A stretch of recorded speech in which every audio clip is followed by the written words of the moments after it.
로마에서는 자기가 어떤 사람인지 보여주는 것들 가운데 이 조각상, 이 가장 최상의 궁극적인 신분을 보여주는 상징이었습니다. 조각상은 그 사람의 명예, 권력, 재산은 물론 불멸, 사라지지 않음을 의미했습니다. 그래서 최상의 지위를 가진 사람들은 이 최고의 이 조각상을 원했고, 또 그것을 조각하는 조각가들도 높은 보수와 존경을 받으면서 이 인물을 조각했습니다. 근데 이 돌에다가 작업을 하던 중에 끌을 잘못 움직여서 흠이, 상처가 생기면 밀랍, 벌집에서 가져온 어딘지 천연 왁스로 그 흠집을 채워 넣었습니다. 근데 그것이 감쪽 같아서 도저히 알아볼 수가 없었어요. 한 가지 알 수 있는 방법은 이 세월의 바람이 불어서 마침내 이 흠집을 드러내게 될 때야 알 수 있었습니다. 그래서 이 밀랍을 전혀 쓰지 않고도 온전한 작품을 만들 수 있는 조각가에게는 많은 주문 요청이 왔죠. 그래서 자기 가게 문 앞에 이런 간판을 세웠습니다. 시네 세라, 시네 세라, 밀랍을 넣지 않았음입니다. 밀칠을 하지 않았음의 간판을 걸고 영업을 했습니다. 고대 도자기 산업에서도 이 밀랍 기술이 널리 퍼져서 자주 사용됐는데요. 원래 이 값싼 도자기는 두껍게 만드니까 불에 구워도 금이 잘 가지 않았습니다. 근데 비싼 도자기는 아주 얇게 만들어져서 불에 구우면 금이 가는 일이 있었습니다. 정직한 도공은 이런 도자기는 깨버렸죠. 그런데 부정한 도공은 이런 도자기의 이 틈을 밀초로 내우고 색깔을 맞추고 유약을 발라서 말끔하게 상품으로 내놨습니다. 한 가지 알 수 있는 방법은 빛나는 태양에 이 도자기 표면을 자세히 비추어 보면 그 틈새를 메운 자국이 나타납니다. 이런 판별 작업을 거쳐서 이 균열이 발견되지 않으면 역시 거기에 시네 세라, 밀랍이 없다, 밀칠을 하지 않았음의 표식을 당당히 적어 두었습니다. 이 시네세나라는 단어에서 유래된 영어 단어가 sincere입니다. 진실된, 순수한, 거짓이 없는입니다. 여러분, 우리는 누구에게나 흠집과 틈새가 있음을 잘 알고 있어요. 그런데 그것을 자꾸 이 거짓으로 교묘하게 메꾸고 가짜를 진짜처럼 덧칠하며 살려는 시험과 유혹을 받으면서 살아갑니다. 요한복음 8장 말씀에 보면 예수님께서 나는 세상의 빛이다 라고 선언하시고 그거를 거부하는, 주님이 세상의 빛이다라는 것을 거부하는 유대인들에게 이렇게 말씀하세요. 마귀, 사탄은 거짓, 부정의 아비다, 아버지이다. 그래서 거짓이라는 것, 부정은 몰래, 그 근원이 악한 영, 이 사탄으로부터 비롯된다는 것을 가르쳐 주십니다. 저는 태어나서 지금까지 거짓말을 한 적이 한 번도 없습니다 라는 그 문장을 제가 AI 인공지능 챗GPT에 한번 써봤습니다. 나는 태어나서 지금까지 거짓말을 한 적이 한 번도 없다. 어떻게 생각하니? 이렇게 찍어봤는데 돌아온 응답이 정말 인상적인 말이네요. 네. 사람들은 거짓말을 하게 되는데 한 번도 거짓말을 하지 않았다는 것이 굉장히 독특하게, unusual, 아주 독특하게 보입니다 라고 이렇게 답을 하더라고요. 여러분, 인공지능이라는 건 인간이 이 지금까지 취합한 모든 정보를 거기에 넣은 것 아닙니까? 그것을 통해서 보면 사람이 거짓말을 한다는 것은 유저하다는 겁니다. 일반적이라는 거예요. 그렇게 이해하고 있다는 겁니다. 근데 여러분, 하나님께서는 우리 특별히 하나님의 사람에게 세상에서 정말 이 거짓과 부정을 아예 피하면서 살 수 없음을 하나님 아시죠. 그 불가능함을 아십니다. 그걸 아시기 때문에 우리가 그래도 하나님 앞에서만큼은, 하나님의 사람은 솔직하게 우리의 부정함, 이 부족함과 연약함을 고백하고 그 다음에 회개하고 그렇게 변화되어 살아가기를 원하시는 겁니다. 적어도 하나님의 사람은 말이죠. 제가 이제 살면서 해온 이 거짓된 말과 일들 가운데 가장 기억에 남는 것 몇 가지가 있습니다. 많이 새겨진 것 같은 그런 일들, 그런 말들 보면 교회에서 행했던 이 부정입니다. 제가 그렇다고 지금 교회에서 엄청난 부정을 거짓을 하는 건 아니고, 제가 어린 시절에 아마 우리 성도들은 다 아실 거예요. 몰래 헌금을 드리지 않았던 그런 일. 학창 시절에 교회 공금을 임원으로서 제대로 처리하지 않았던 일. 그로 정말 엄청난 대가, 10배가 넘는 대가를 치르면서 그 일을 다시 고백하게 하시고 회개하게 하시고, 그래서 이제는 하나님 앞에서 이 두려움, 경외함과 이 긴장감을 가지고 살아가게 하시는 겁니다. 여러분, 하나님께서는 우리 하나님의 사람에게 기대하시는 것, 그것은 여러분 세상에서 우리에게 요구하는, 우리에게 요청하는 세상의 관점에서의 정직, 우리 정직이라고 하면 바름과 고듬이죠. 그 정직을 넘어서는 이 하나님 앞에서의 순전함입니다. 하나님 앞에서의 순전함, 하나님 앞에서 순수함과 온전함, 그것을 우리는 정결이라고 하지요. 세상은 서로의 사람을 향하여 정직을 요구하지만 우리는 하나님 앞에서의 정결을 구하며 살아가는 사람입니다. 그게 진짜 하나님의 사람이죠. 여러분, 시편의 말씀을 나누고 있습니다. 근데 여러분, 시편을 읽다 보면 가장 자주 등장하는 주제어 가운데 하나가 이 정직입니다. 이 타밈이라는 히브리어인데요. 여러분, 이 말씀의 정직은 대부분이 사람을 향한 것이 아니에요. 사람 앞에서의 바름과 고됨이 아니라 하나님 앞에서의 순전함입니다. 그래서 바로 정결이죠. 창세기 말씀에 노아에 대한 평가가 나오지 않습니까? 당대의 완전한 자입니다. 이게 완전한 타밈입니다. 노아는 하나님 보시기에 순전한 사람이었다는 겁니다. 창세기 말씀에 보면 아브라함을 향하여서 이렇게 말씀하시죠. 하나님께서 너는 내 앞에서 행하여 완전하라. 이게 타밈입니다. 너는 내 앞에서 행할 때 완전하라입니다. 하나님께서 아브라함에게 요구하셨던 겁니다. 이게 순전함입니다. 그리고 말씀 중에 이 정직 또는 정결, 하나님 앞에 순전함이 가장 많이 나오는 것이 바로 다윗의 시편입니다. 그 다윗은 얼마나 그 하나님 앞에서의 그 순전함을 위해서 노력하고 씨름했는지를 보여주는 거죠. 다윗이 왕이 되고 나서 보니까요, 자기 직전의 시대까지는, 자기 전까지는 하나님께서 직접 세우신 족장들, 사사들이 리더가 됐어요. 그 지도자들이 나라를 다스리는 그런 시대였습니다. 근데 자기 시대부터는 전혀 다르죠. 이제는 내 후로는 대대로 내 아들들이, 딸들이 왕이 되어서, 왕족이 되어서 자기 자녀 손들에게서 리더가 나오는 겁니다. 이게 전혀 다른 시대이지 않습니까? 저는 하나님 중심이었고 신앙 중심이었고 영적 생활의 중요 시대는 신정 시대였다면, 이제 자기 시대부터는 왕 중심이 될 수 있고 힘 중심이 될 수 있고 생계 살림이 우선 시대는 왕정 시대로 바뀌는 시대입니다. 그러니까 눈에 보이지 않는 하나님보다 눈에 보이는 왕의 영향력, 지배력이 더 도드라 보이겠죠. 백성들이 그를 주목하는 겁니다. 왕을 보는 겁니다. 다윗은 그런데 자신을 향한 그 이목, 시선과 관심을 스스로 가져가지 않습니다. 하나님의 장막, 성막으로 그걸 가져갑니다. 하나님께 집중하게 하는 겁니다. 위대함 아닙니까? 그래서 그 왕이 되고 난 다음에 가장 먼저 한 일이 무엇이냐? 이 하나님의 교회 법궤를, 이 하나님의 임재를 상징하는 것을 예루살렘 성전으로 가져오지 않습니까?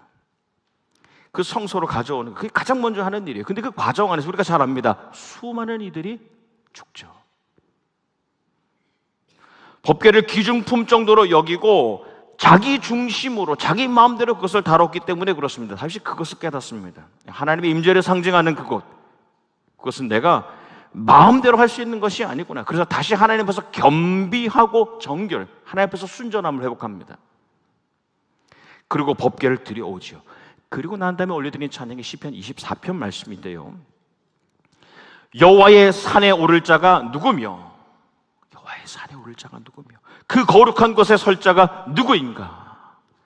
곧 손이 깨끗하며 마음이 정결하며 뜻을 허탄한 데 두지 아니하며 거짓 맹세를 하지 아니하는 자로다입니다.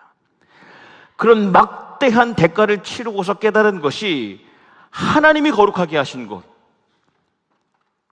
하나님이 거룩하게 하신 것, 성산, 성막, 성소, 거기에 나와서 설 수 있는 사람들은 손이 깨끗하고 행위가 깨끗한 사람, 마음, 심령이 가식이 없이 청정한 사람들이라는 겁니다.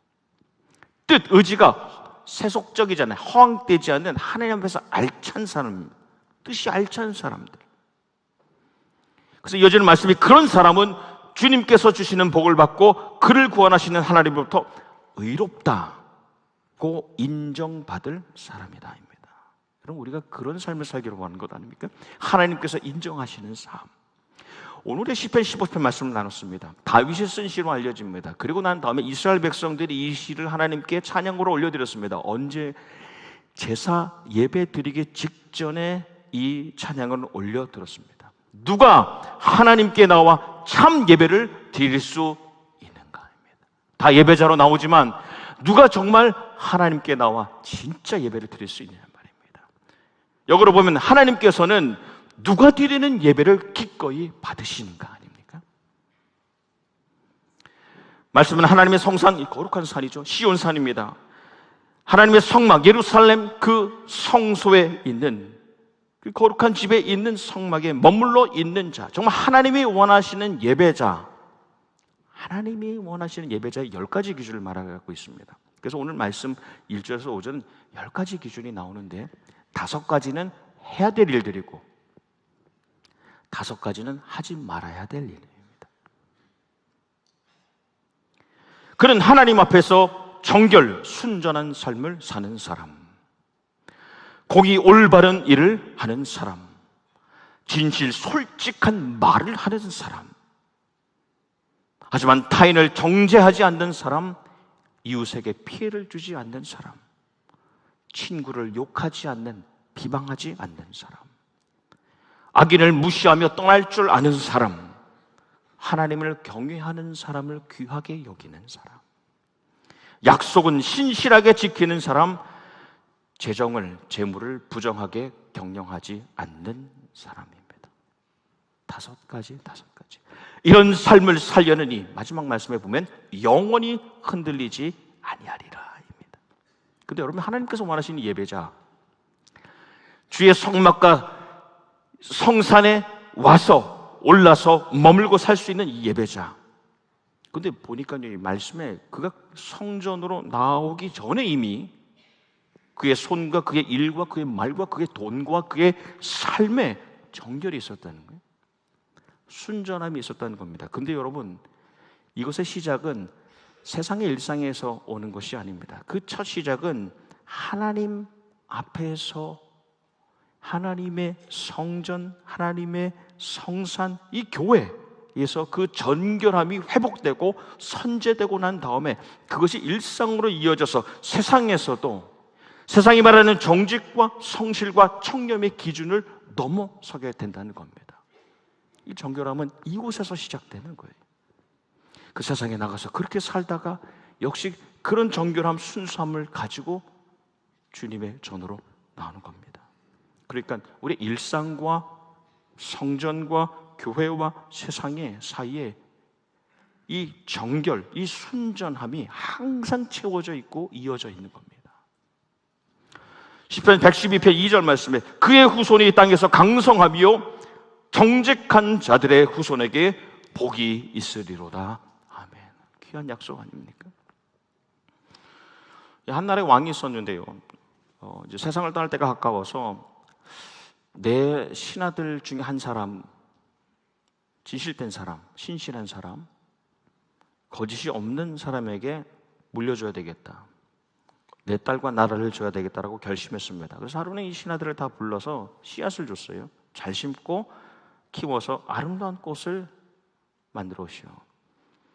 근데 신하들이 씨앗을 아무리 잘 심어서 키워도 싹이 안 나와요. 시간이 흐르고 왕이 신하들에게 이제 꽃을 가져오시오 라고 했는데, 신하들마다 너무 이쁜 꽃을 화분에 넣어가지고, 이 결론을 아시죠?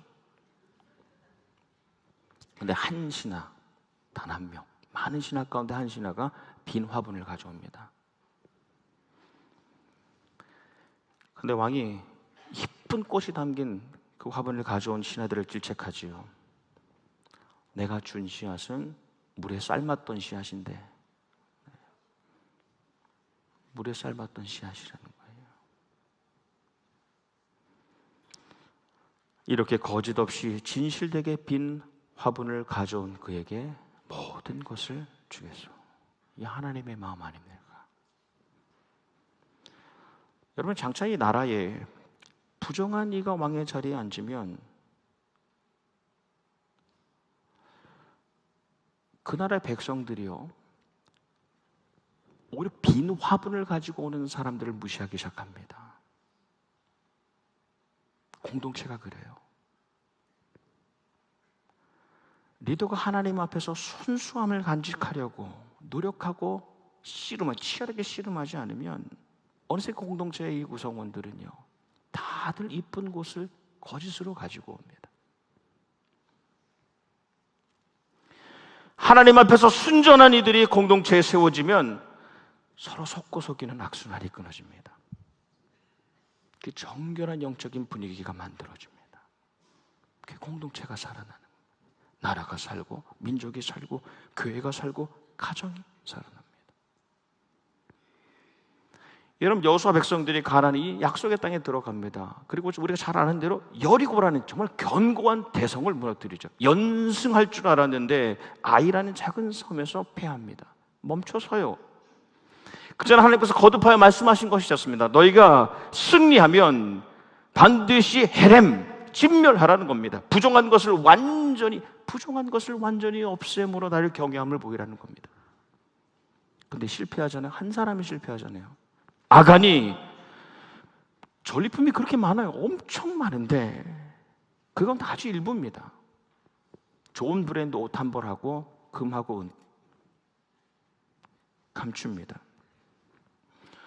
이전 세대, 애굽 시대, 그 다음에 광야 시대에는 혹 용인 될 수 있었을지 모르지만 다음 세대, 가나안 시대, 하나님의 성산에 성전이 세워지는 시기, 하나님의 말씀이 통치하는 하나님의 나라가 보여지는 새로운 시대의 그 약속의 땅에서는 이 용납되지 않는 겁니다. 그래서 하나님께서 가려내시죠. 그 여호수아 그 백성들 공동체가 고백하고 회개하고 변화되어서 그 다음에 전진합니다. 그래야 전진이 가능했어요. 여러분, 우리 하나님의 사람이라도 순간순간 체면 때문에, 이득 때문에 스스로를 속이죠. 저도 그럴 때가 있어요. 다른 사람들과의 경쟁 때문에, 다른 사람들의 그 시선 때문에 자기를 교묘하게 메웁니다. 그래서 가짜를 진짜처럼 덧칠하면서 살려고 하는 그런 유혹과 시험을 받습니다. 우리 그리스도인이라도 일상에서 사탄에게 속으면서 속지 않은 척하며 살아갑니다. 석회, 하얀 물감을 무덤을 덮게 칠하고 안에 썩어가는 걸 모르는 거예요. 우리 본래의 그 순전함, 하나님이 우리에게 기대하시는 그 정결함을 잃어가는 것은 아닌가 말입니다. 신의 세라, 그 말씀의 빛이 비추어서 흠도 틈도 없는 순전한 예배자, 그렇게 성산과 성소에 거하는 저 여러분이 되기를 주님의 이름으로 축복합니다. 네. 얼마 전에 한 이야기를 이렇게 보게 됐는데요. 미국에서 이 세탁소를 하시던 분 이야기입니다. 원래 이 한국에서 학생들을 가르치는 교사였어요. 근데 미국으로 이민을 오게 됩니다. 근데 이제 무슨 일을 해야 되나, 뭐 먹고 사나 하다가 그래도 감사하게 세탁소를 운영하게 됐습니다. 그래서 이제 교회도 가고 이민교회에서 신앙생활도 하고 선교사님도 도와드리고. 근데 이분이 한국에서 교사로 학생들을 가르치다가 이민을 와서 보니까 그때랑 지금이랑 비교하니까 마음이 좀 이렇게 답답한 거예요. 한심한 거예요. 그래서 이 일 언제 그만두나, 내가 언제 그만두나 하고 속으로 이제 때려치고 싶은 마음이 순간순간 많았다는 겁니다. 근데 어느 날 이 세탁물, 이 코트에 안주머니에서 현금이 2,700불 정도 되는 현금이 나왔어요. 근데 드는 생각이, 하는 일도 힘든데 시험거리까지 생기네. 네. 여기까지 된 분이잖아요. 네. 고민할 수 있다면 된 거예요. 고민할 수 있다면. 저는 옷주인 찾아서 돈을 건네줬습니다. 얼마 후에 또 옷주인 옷을 맡기러 왔어요. 찾아와서 이런 부탁을 합니다. 세탁 공장의 운영을 맡아줄 수 있겠습니까? 제안하는 거예요. 알고 보니까 그 옷 주인이 이 미국 항공사의 부사장이었어요. 근데 이 유니폼, 항공사 이 승무원 전 직원들의 유니폼을 세탁하는 그 공장의 운영자를 찾고 있었던 거예요. 별로 안 놀라세요? 여러분, 세상에서도 정직한 자의 길을 하나님이 책임져 주십니다. 그게 하나님의 원리예요. 하물며 하나님 앞에서 순전함, 그 순수함과 온전함을 지켜가려고 하는 사람의 길을 왜 책임져 주시지 않겠습니까? 제가 육신의 아버지로부터 오래전 그분이 생전에 계실 때 들었던 말들 가운데 저에게 참 도전이 되고 감동이 되는 말이 있습니다. 10글자인데요. 진심은 실패하지 않는다입니다. 진심은 실패하지 않는다. 진실된 마음은 절대로 패배하는 일이 없다는 겁니다. 호람되어 하나님 앞에서 그리스도께서 보여주신 그 순전함, 시네 세마, 아름다운 작품으로 살아가는 저와 여러분이 되시기를 주님의 이름으로 축원합니다. 아멘. 기도하겠습니다. 살아계신 하나님, 혹 우리 안에 악한 언어와 생각과 행실이 있다면 정결케 하셔서 주님 앞에 순전한 자로 늘 거듭나게 하시고 평생 성막에 머물며 성산에 살아가는 예배자로 하나님의 사람으로 살게 하여 주시옵소서. 일상과 예배의 자리가 나눠지지 않으며 주의 전에서 받은 은혜가 삶의 자리에서 적용되고 열매 맺는 삶이 되게 하여 주시옵소서. 예수님 이름 받들어 기도합나이다. 아멘.